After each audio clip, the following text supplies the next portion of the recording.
कहते हैं जब संसार में श्री कृष्ण ने अपनी लीला समाप्त की तो द्वारका नगरी लहरों में विलीन हो गई। पर क्या कभी आपने सोचा है कि उनके बिना राधा रानी का क्या हुआ? वो जिनके बिना श्री कृष्ण भी अधूरे थे, उनके जीवन का अंतिम अध्याय कैसा था? बरसाने की गलियों में अब सन्नाटा था। कभी जहां प्रेम की हंसी और बांसुरी की धुन गूंजती थी, वहां अब सिर्फ स्मृतियां बची थीं। समय बीत चुका था, राधा अब वृद्ध हो चुकी थी, शरीर थक गया था, पर उनका हृदय अब भी उसी किशोरी राधा का था जो हर सांस में श्याम का नाम जपती थी। वो वृंदावन के एक शांत कुंज में अकेली रहती थी।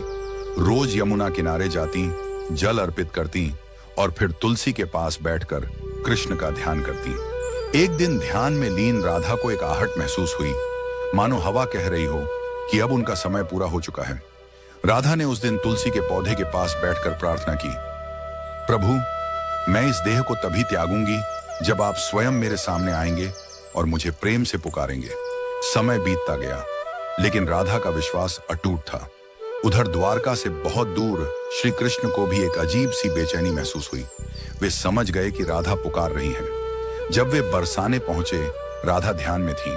उन्होंने धीरे से कहा, राधे। ये शब्द सुनते ही राधा की आंखें खुली। वे मुस्कुराईं और बोली, अब मैं जा सकती हूं प्रभु, मेरा प्रेम अपना पूर्ण रूप पा चुका है। कृष्ण ने उनका हाथ थामा और राधा ने वहीं तुलसी के नीचे अपनी अंतिम सांस ली।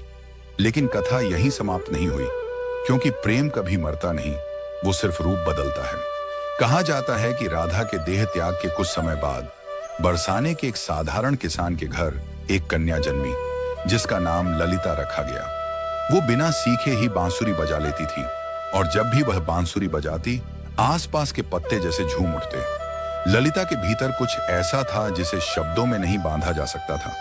उसे हर पल लगता कोई अदृश्य शक्ति उसे पुकार रही है। समय के साथ ललिता एक दिन यमुना तट पहुंची और वहां ध्यान करते करते उसे एक मूर्ति मिली, जिसमें एक स्त्री बांसुरी पकड़े थी। जैसे ही उसने मूर्ति को उठाया, एक दिव्य आवाज आई, स्वागत है राधे, तुम लौट आई। ललिता की आंखों से आंसू बह निकले। उसी क्षण उसे अपने पिछले जन्म की सारी स्मृतियां याद आ गईं। अब उसे समझ आ गया कि वो कौन है और किसकी प्रतीक्षा कर रही है। सालों बाद हिमालय की गुफाओं में तप कर रहे एक संत अनंतानंद को वही बांसुरी की धुन सुनाई दी। वे बरसाने की ओर चल पड़े, और जब उन्होंने ललिता को देखा, उनकी आंखों से आंसू बह निकले। उन्होंने कहा, राधे, तुम फिर से आ गई। वो क्षण ऐसा था जैसे युगों का विरह एक पल में समाप्त हो गया हो। दो आत्माएं फिर एक हो गईं, बिना वचन, बिना वाणी, बस प्रेम के मौन बंधन में।